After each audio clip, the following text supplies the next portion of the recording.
Hi, it's time to cook again. Today I'm going to make a dish that I learned from my good friend Cecelia.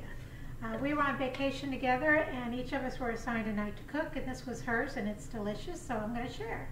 And thank you, Cecelia. Now we're going to start out with one yellow onion.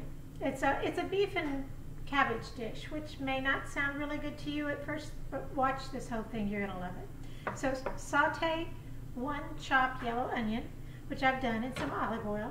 And then this is a little different than what she did. I added a little garlic, because I always have to add a little garlic, maybe like half a teaspoon of garlic to my sauteed onions.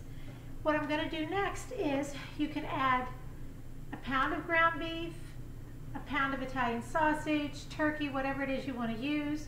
The original recipe was ground beef. I added a little spice and added some Italian sausage. So I'm actually making a double recipe. I'm going to add a pound of Italian sausage and a pound of ground meat. And then I'm going to saute that.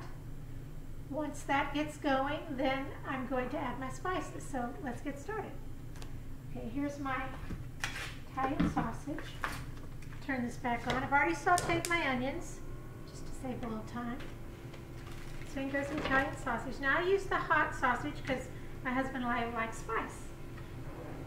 So if you don't, use the mild, or just use the beef or ground turkey, whatever.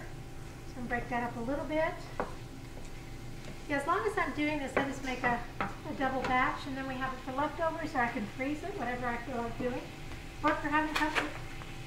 Okay, now I'm going to add a pound of meat. In this instance, I'm trying turkey for a change. I'm not sure why, just because I wanted to. So I'll break this up. Now I'm going to add probably about a half a teaspoon of salt and a quarter teaspoon of pepper just to get started.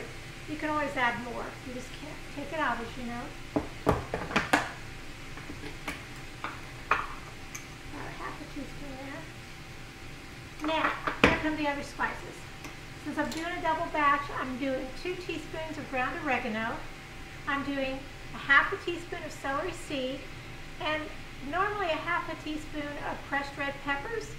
But since I'm using Italian sausage, I'm just using about a quarter teaspoon of red peppers. So depending on which meat you use, adjust the spices for that. So I'm going to sprinkle that in. Now I'm going to mix this all up, let it brown, and when that is done, I'll be right back and we'll finish it up. Very easy. See you in a minute. I'm back. So now the meat is browned with the onions and the garlic, and now it's time to finish the dish. This is really simple. And of course, we added all the spices, the oregano, the pepper, the celery seed. 2 cans of diced tomatoes. Simple. Now you can use plain diced, fire roasted, Italian, whatever you'd like to use. I've actually got 1 plain and 1 Italian flavored here. Whatever you have in your cabinet. Don't stress over it. Okay, so I'm going to stir all this up. Now comes the cabbage part. Taken 1 head of cabbage, quartered obviously, and sliced it a 1/4 inch thick. Hopefully you can see me here. I cut it in quarters, sliced it, and then I'm going to slice this in half, so I don't have real long stringy pieces of cabbage, just manageable ones. And then all of that cabbage goes into the dish, 1-pot dish. Now the cabbage, I know it looks like a lot. The cabbage does cook down. It's kind of like spinach, only not quite as wilting.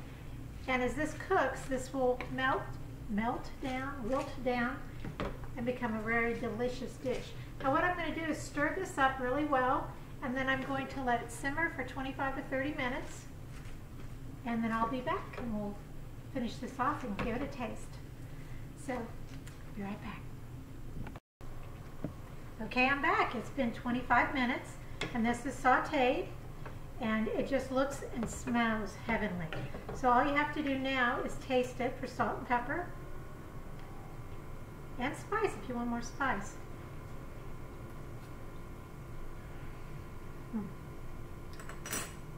Doesn't need anything else. So here we are. Here we have it.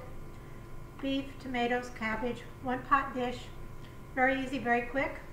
And I imagine if you can find shredded cabbage in a bag, makes it even faster. So here you are. Bon appetit. I hope you try it.